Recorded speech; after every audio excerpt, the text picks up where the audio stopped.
Section 14. Slang.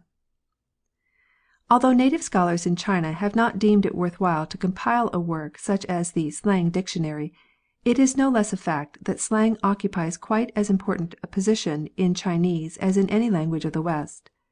Thieves have their argot, as with us, intelligible only to each other, and phrases constantly occur, even in refined conversation, the origin of which can be traced infallibly to the kennel. "Why so much paint?" is the equivalent of "What a swell you are!" and is specially expressive in China, where beneath a flowered blue silk robe there often peeps out a pair of salmon coloured inexpressibles of the same costly material. "They have put down their barrows" means that certain men have struck work, and is peculiarly comprehensible in a country where so much transport is effected in this laborious way. Barrows are common all over the empire, both for the conveyance of goods and passengers, and where long distances have to be traversed, donkeys are frequently harnessed in front. The traditional sail is also occasionally used. We ourselves have seen barrows running before the wind between Tientsin and Taku, of course with a man pushing behind. "The children have official business" is understood to mean they are laid up with the smallpox, the metaphor implying that their "turn" has come, just as a turn of official duty comes round to every Manchu in Peking, and in the same inevitable way. Vaccination is now gradually dispelling this erroneous notion, but the phrase we have given is not likely to disappear. A magistrate who has "skinned the place clean" has extorted every possible cash from the district committed to his charge, a "father and mother of the people," as his grasping honour is called. "That horse has a mane," says the Chinese housebreaker, speaking of a wall well studded at the top with pieces of broken glass or sharp iron spikes. "You'll have to sprinkle so much water," urges the friend who advises you to keep clear of law, likening official greed to dust, which requires a liberal outlay of water in the shape of bank notes to make it lie. A "flowery bill" is understood from one end of China to the other as that particular kind in which our native servants delight to indulge, namely, an account charging twice as much for everything as was really paid, and containing twice as much in quantity as was actually supplied. A "flowery suit" is a case in which women play a prominent part. "You scorched me yesterday" is a quiet way of remarking that an appointment was broken, and implying that the rays of the sun were unpleasantly hot. "Don't pick out the sugar" is a very necessary injunction to a servant sent to the market to buy food, etc., the metaphor being taken from a kind of sweet dumpling consumed in great quantities by rich and poor alike. Another phrase is "Don't ride the donkey," which may be explained by the proverbial dislike of Chinamen for walking exercise, and the temptation to hire a donkey and squeeze the fare out of the money given them for other purposes. "That house is not clean inside" signifies that devils and bogies, as dreaded by the Chinese, have taken up their residence therein, in fact, that the house is haunted. "He is all rice water," i.e., gives one plenty of the water in which rice has been boiled, but none of the rice itself, is said of a man who promises much and does nothing. "One load between the two" is very commonly said of two men who have married two sisters.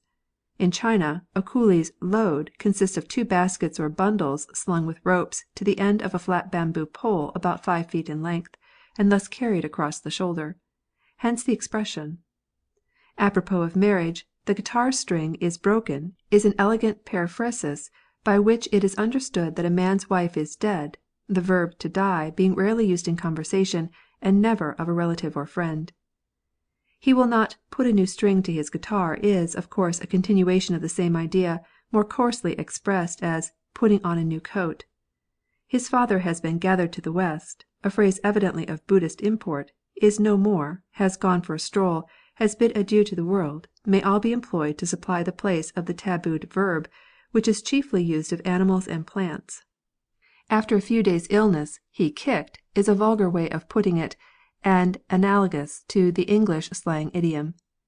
"The Emperor becomes a guest on high, riding up to heaven on the dragon's back, with flowers of rhetoric ad nauseam."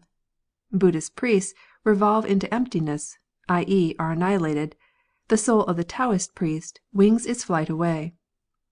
"Only a candle end left" is said of an affair which nears completion. "Red" and "white" matters are marriages and deaths, so called from the colour of the cloths worn on these important occasions. A blushing person "fires up." or literally "ups fire," according to the Chinese idiom. To be fond of "blowing" resembles our modern term "gassing." A "lose money goods" is a daughter, as compared with a son who can go out in the world and earn money, whereas a daughter must be provided with a dowry before any one will marry her. A more genuine metaphor is "1,000 ounces of silver." It expresses the real affection Chinese parents have for their daughters as well as their sons. To let the dog out is the same as our letting the cat out. To run against a nail is allied to kicking against the pricks. A man of superficial knowledge is called "half a bottle of vinegar," though why vinegar, in preference to anything else, we have not been able to discover.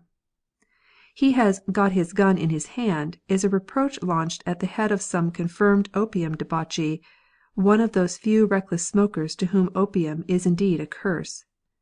"They have burnt paper together" makes it clear to a Chinese mind that the persons spoken of have gone through the marriage service, part of which ceremony consists in burning silver paper, made up to resemble lumps of pure metal.